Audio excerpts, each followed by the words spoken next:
అందరికీ నమస్కారం. విజయవాడలోని గుడ్లవల్లేరు ఇంజనీరింగ్ కళాశాలలో దారుణం చోటు చేసుకుంది. ఇక వివరాల్లోకి వెళితే గుడ్లవల్లేరు ఇంజనీరింగ్ కాలేజీలో గర్ల్స్ హాస్టల్. ఈ గర్ల్స్ హాస్టల్లో బాయ్స్ హాస్టల్కు చెందినటువంటి కొంతమంది ఆకతాయిలు ఈ గర్ల్స్ హాస్టల్లో ఉన్నటువంటి ఒక అమ్మాయిని ఆసరాగా చేసుకొని ఆ అమ్మాయి ద్వారా గుడ్లవల్లేరు ఇంజనీరింగ్ కాలేజీకి సంబంధించిన గర్ల్స్ హాస్టల్ ఈ గర్ల్స్ హాస్టల్ బాత్రూంలో హిడెన్ కెమెరాలు ఫిట్ చేశారు. ఈ హిడెన్ కెమెరా ఒకటి పట్టుబడింది. ఈ పట్టుబడిన వీడియోలు సుమారుగా 300 వీడియోలు ఇక్కడి నుంచి ఈ గర్ల్స్ హాస్టల్ నుంచి ఒక అమ్మాయి సహకారంతో బాయ్స్ హాస్టల్కు ఈ 300 వీడియోలు చేరినట్టుగా విశ్వసనీయ సమాచారం. ఈ విషయాన్ని తెలుసుకున్నటువంటి గర్ల్స్ ఆ కాలేజీ ప్రాంగణం అంతా గుమిగూడి అక్కడ వీ వాంట్ జస్టిస్ అనే నినాదంతో వారు ఆ ప్రాంగణం అంతా మారుమోగేలా కేకలు వేశారు. అసలు వారికి జరిగినటువంటి ఈ అన్యాయాన్ని తెలుసుకున్నటువంటి కాలేజీ యాజమాన్యం నిమ్మకు నీరెత్తినట్లుగా ఏమాత్రం ఈ విషయం బయటకు పొక్కకూడదనే నెపంతోనే ఉన్నారే తప్ప బాయ్స్ హాస్టల్లో వాళ్ళు చేసింది ఇది అన్యాయమని అక్కడ ఉన్నటువంటి యాజమాన్యం ఒక్కళ్ళు కూడా ఖండించడం లేదు. ఈ విషయం తెలుసుకున్నటువంటి విద్యార్థిని తల్లిదండ్రులు హూటహూటిన అక్కడికి చేరుకొని వారి పిల్లలకి ఎప్పుడు ఏం జరుగుతుందో తెలియని పరిస్థితుల్లో అక్కడి నుంచి భయభ్రాంతులతో వాళ్ళ పిల్లల్ని ఇంటికి తీసుకువెళ్ళడం అనేది ఈ రోజు నుంచి మొదలుపెట్టారు. అసలేంటి ఇంత దారుణం ఏంటి? ఇది ఎప్పటి నుంచి జరుగుతూ ఉంది అంటే ఒక లేడీస్ హాస్టల్లో ఒక విద్యార్థినిని ఆసరాగా చేసుకొని ఆమెకు డబ్బాస చూపించి బాయ్స్ హాస్టల్లో ఉన్నటువంటి కొంతమంది ఆకతాయిలు 300 వీడియోలకు పైగా అక్కడికి చేర్చారు అని అంటే ఇది ఎప్పటి నుంచి జరుగుతూ ఉంది? ఈ విషయాన్ని కాలేజీ యాజమాన్యం ఎందుకు తెలుసుకోలేకపోయింది?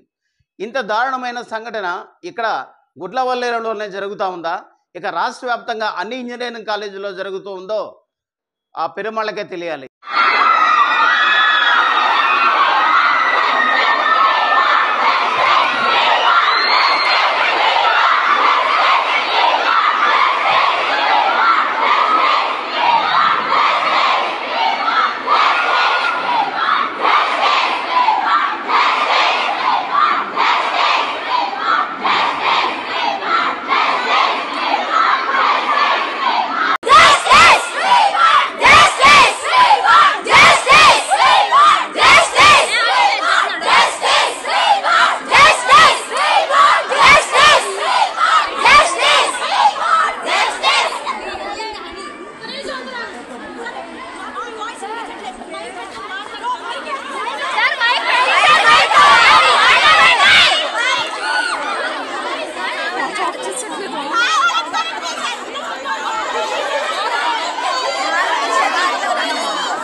మాట్లాడటానికి ఏమన్నా ఉండాలి కాదు, తరిమేస్తే వెళ్ళిపోతారు.